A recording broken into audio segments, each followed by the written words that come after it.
Hello everybody, Dave Neal here, stand-up comic and host of Bachelor Nation News. We've got a few stories coming to you today.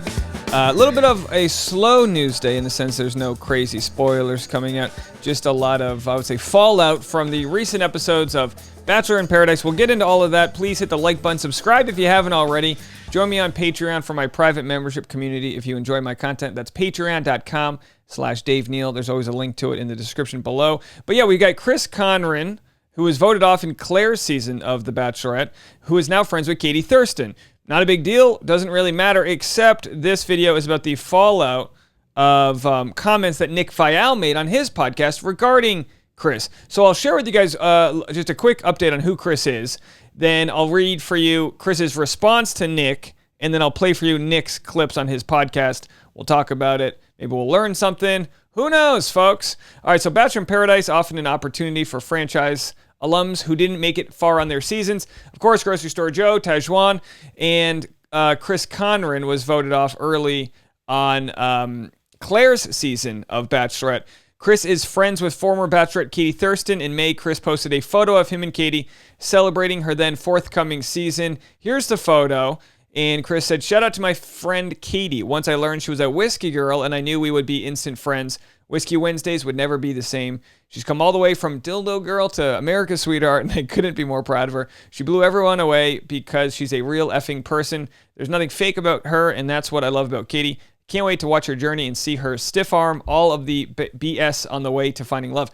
So Chris is a La Jolla, which is San Diego, beachside kind of guy. Katie just moved there, and Chris just made his first appearance on Bachelor in Paradise. Now here's the response that Chris made to Viall's comments. I will then play for you Viall's comments. Chris says, "I've noticed rumors of people questioning my sexuality online and on podcasts." Viall. "I am not gay. It is disrespectful that society effeminates Asian men and uses gay as a derogatory term. Don't impose sexuality on individuals." All right, pretty strong response there. I personally didn't know Chris Conran was Asian, and that's okay too. It doesn't make anything that was said valid or anything like that. I will talk afterwards about the desexualization of the Asian American male and how that factors into our society of this like good old fashioned all American look versus like most people that are very much like a blend of different cultures as we live in a melting pot. All right, so here's the video. I'll play for you the video right here. 6 minutes long. I'll play the whole thing. Maybe we'll pause. Maybe we won't. So Chris and Chasen walk down there. The smoke show guy. What? I feel like they're trying to bamboozle me with that. I don't remember anything about. I remember Chasen. I don't remember Chasen. Chris, no one who knows who the fuck this guy is. Yeah, he had a jalapeno in his opener, like for the next episode. So in the next episode, he was like holding a jalapeno. But I was like, I don't think does that have any significance? No. Anything to like? No, he did. Like here is why Chris is on the show. First off, I no joke. When he was walking down, we only got a shot of his legs, and I wasn't sure. Right? Yeah. I was like, oh, is this a guy or a girl? I forget about the rotation. He has very pretty legs. He does. Okay, so far I'm gonna go not like wondering if they're revealing someone, if it's a man or a woman. That's not the big deal. That's a compliment. It's not a big deal. At least in my eyes. I'm not here to tell other people what to feel about it. With Nick, with this podcast, they get into like a snarky kind of Joan Rivers type of vibe. Now listen, Joan Rivers was a master stand-up comedian. She could make fun of people to their face, and the people loved it anyway because they sort of knew like what her point of view was and where she was coming from.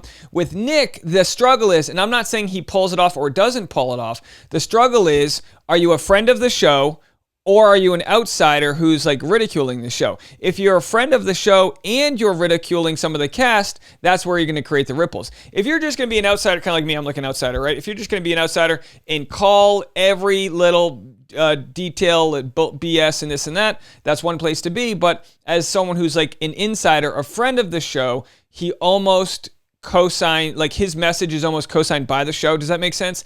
Now, again, hey, look, breathe into it. If you're going to be the guy who cuts down the contestants in every which direction. Breathe into it. But I don't know if that's the way he wants to come off.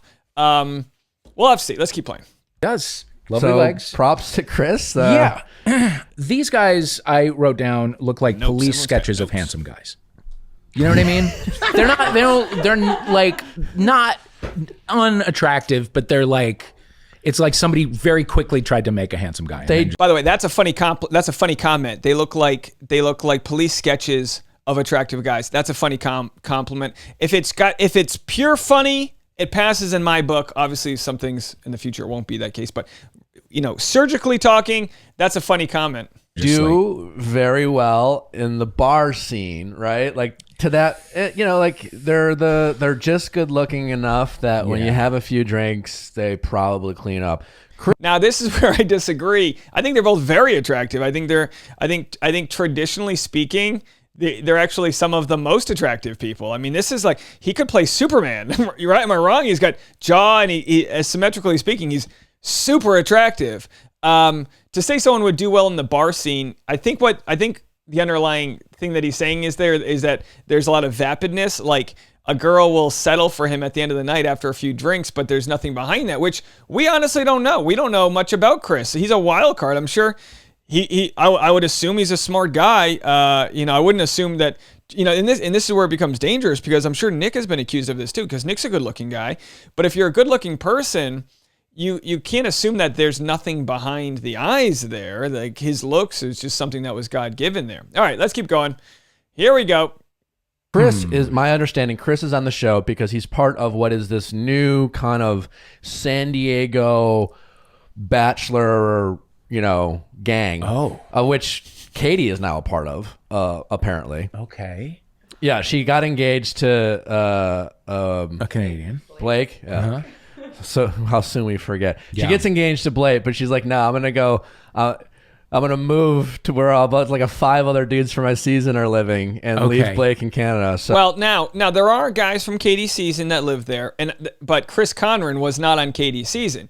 So now we're implying, and look, this is good to take what he's saying and just like line item. But now we're implying that Katie doesn't want to be with Blake because she moved in the opposite direction of where Blake currently lives. I think Blake is either going to try to move to San Diego, or they're going to, this is Katie's home place to travel. Look, she just got off a season. They pay you $200,000. She's going to be a millionaire very quickly from different ad deals and opportunities she's going to get. Move to San Diego. She's lived in the Pacific Northwest. She's lived in one of the rainiest parts of the country her whole life. She didn't know that many, she doesn't know that many countries outside the United States. She's from a sheltered place. She thought Nova Scotia was pronounced Nova Scotia. I'm not saying that to make fun of her. I'm saying, Katie, shoot your shot. Move to San Diego. Get the hell out of, Redding, Washington, wherever the heck she's from. Get out of there. Go move a little bit. Move to sunny SoCal if that's going to be your hub while you're flying around the world and meeting up with Blake in the East Coast and all over. Do you, Kate? Do you? The idea that you can't be friends with someone of the opposite sex, which I'm not sure exactly what Nick's implying here. I can't speak for him. I'm just reacting and commenting because that's what we do. Nick's reacting to a show. I'm reacting to Nick reacting to the show. It's getting very meta. You guys are going to leave a comment and reacting to me, reacting to Nick, reacting to the show. So I understand. We're getting in the weeds, folks. So interesting. Things are going well. James is in this. Things are going well. So no, this Chris guy is in it. So Chris, but James is San Diego. I think James might be as well. Okay. But Chris is on the show because good for him. He, had a cup of coffee on Claire's season, gets sent home night 1, but has inserted himself in this, what appears to be this kind of, high school-ish kind of San Diego gang. So he's been part of the drama, and fast forward to wondering how the fuck did Chris come in here being an absolute nobody. And listen, that matters in paradise because it's high school. It's a popularity contest. For all these people who are just like, oh, I love you. It's just like, who has the most followers? Who's the most relevant?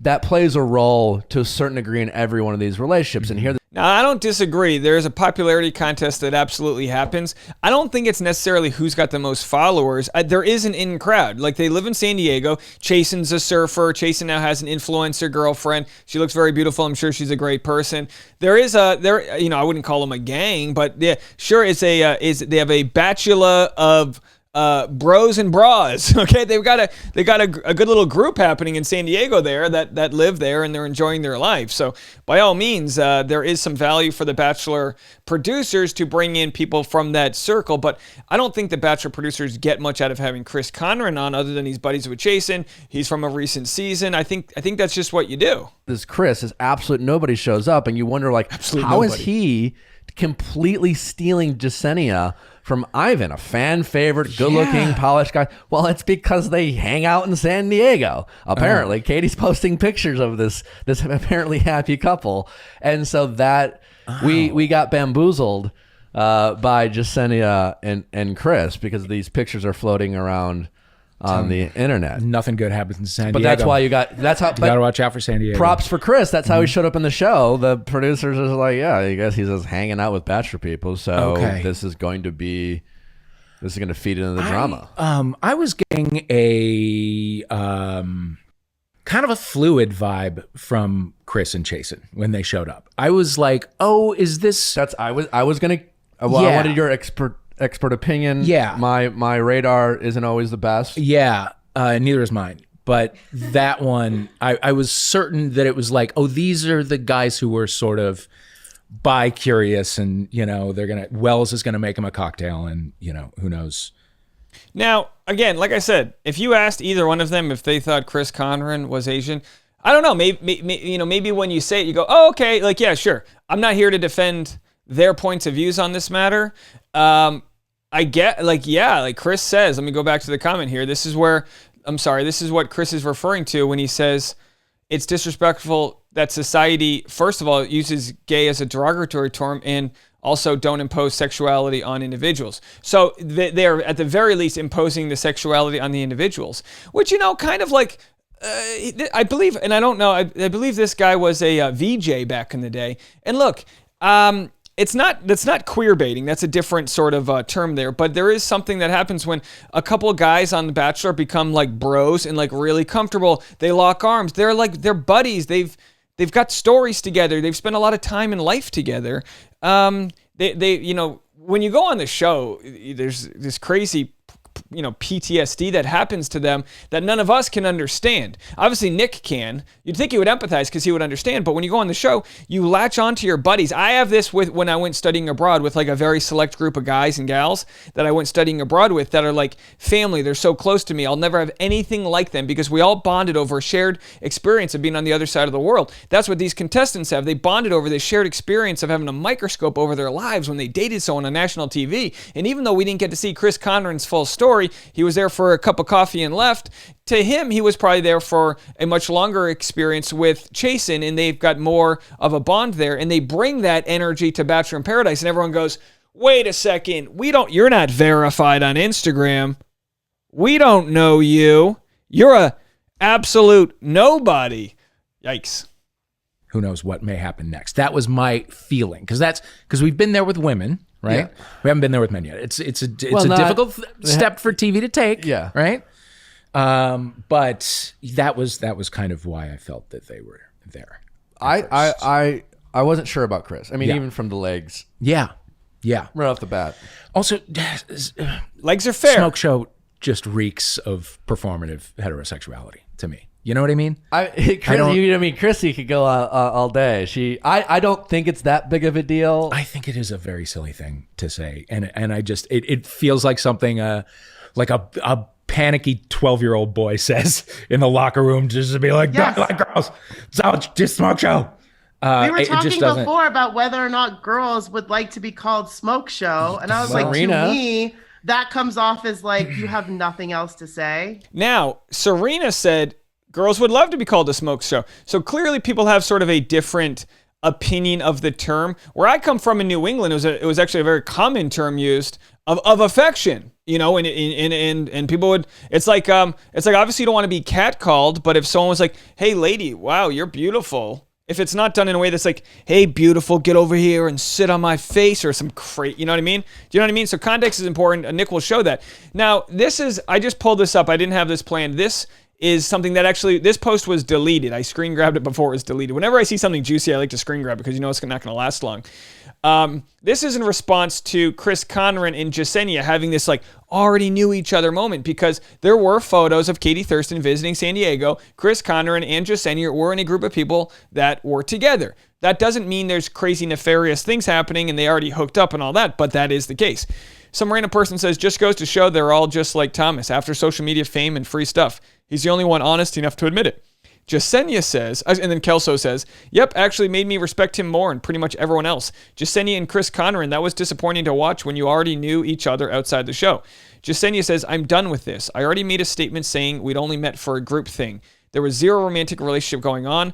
I'm not dumb enough to try and slight producers, much less the audience. So she's sticking by her guns that there wasn't much else going on there. Now let's go back to the smoke show comment. I can't believe we're still talking about the smoke show. Like smoke bros, like the smoke bros with the smoke show. What's it even supposed to mean? I really just think it comes down to interest in delivery. What does it mean? I guess. Context. Yeah. Context. Where it's like if you're having like an engaging, good, bantery conversation, and then they call you a smoke show, it's like, wow.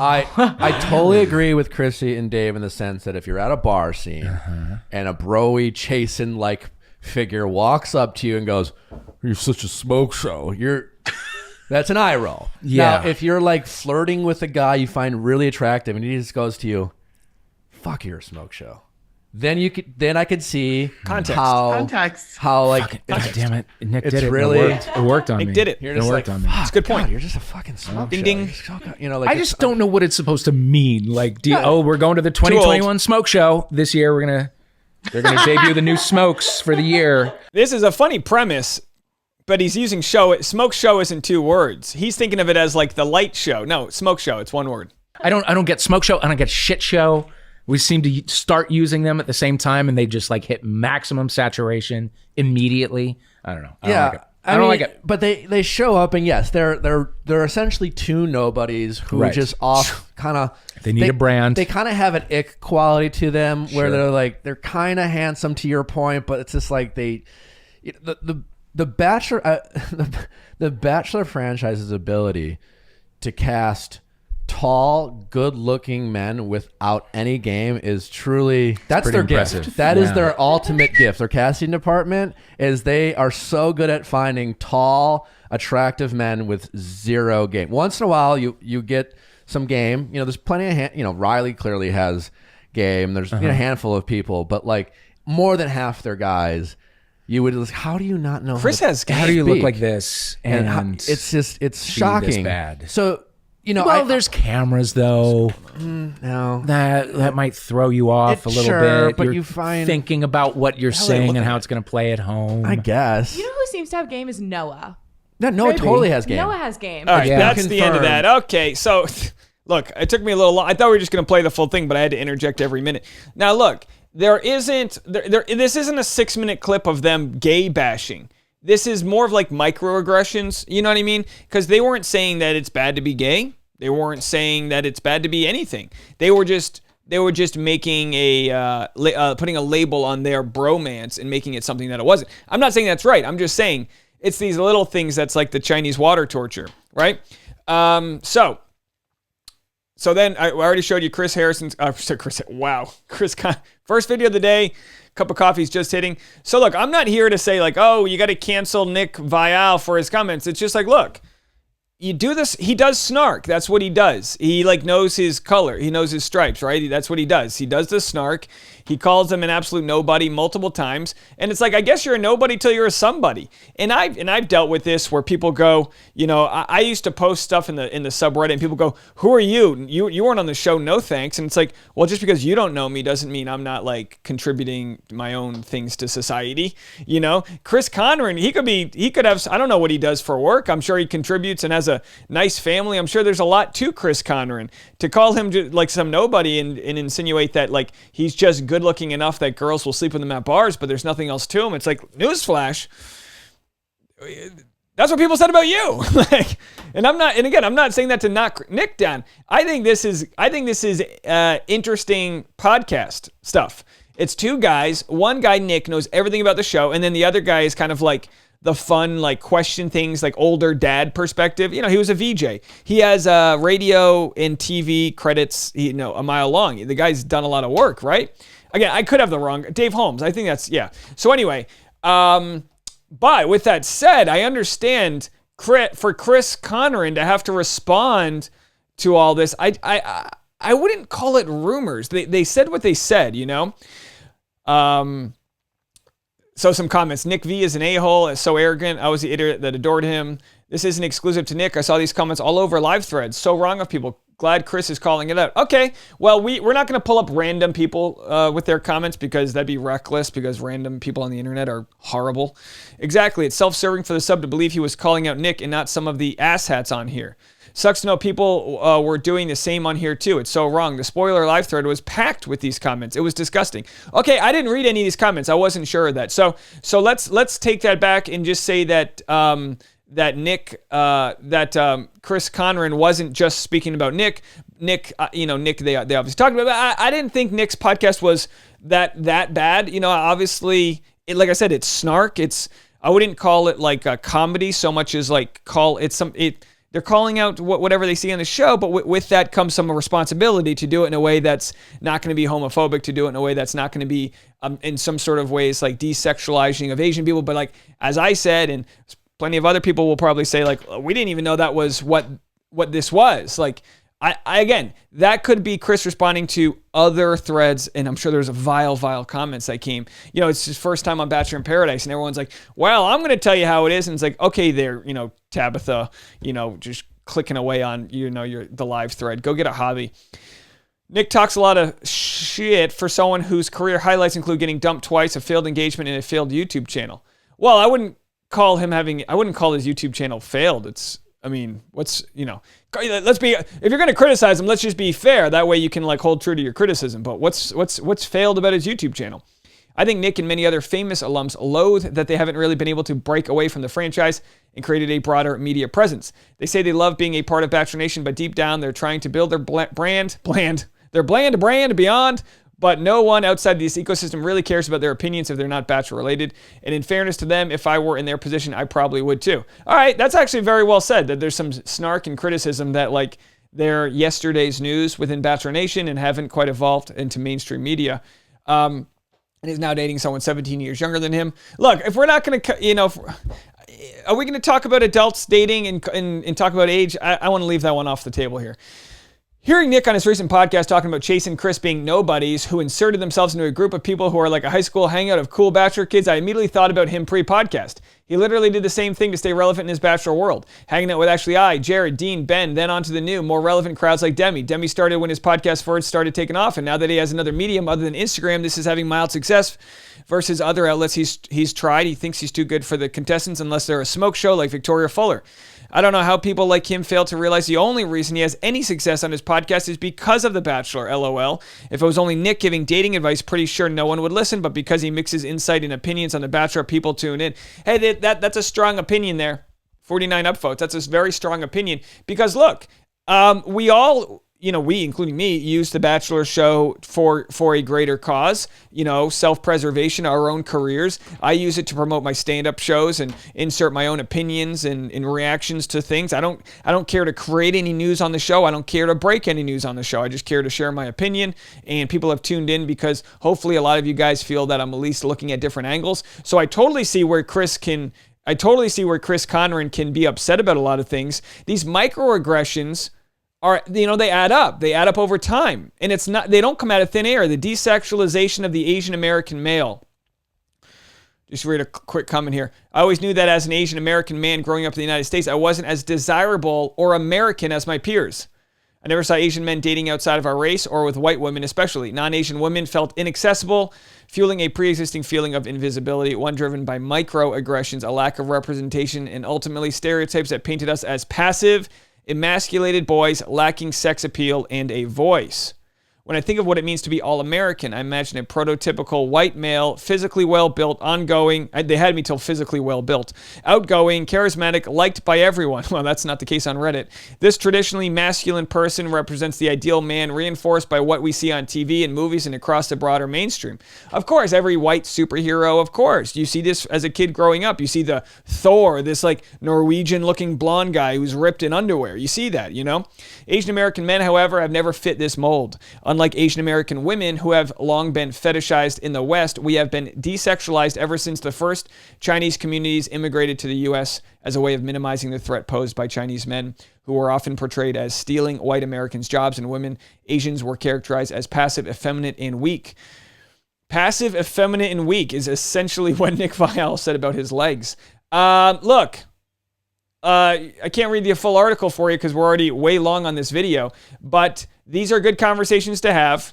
These are good good things to talk about, and a lot of people commenting, pushing back on Nick Viall's takes there. You know, hey, look, Bachelor in Paradise in some ways is a popularity contest, but like, let's not pretend because you got to the top of the rung that these guys can't steal your spot. Chris Conran, he's a good-looking guy. He's full of charm. There's probably more to him than we've seen, and we're going to give that a shot as we continue watching Bachelor in Paradise. Leave a comment. Let me know what you guys think. I'd love to hear from you. Live stream today, 3 p.m. Pacific time. I have to pull it up an hour because I have a stand-up show tonight on a rooftop in West Hollywood, 7 p.m. If you want to come to the show, go to Instagram.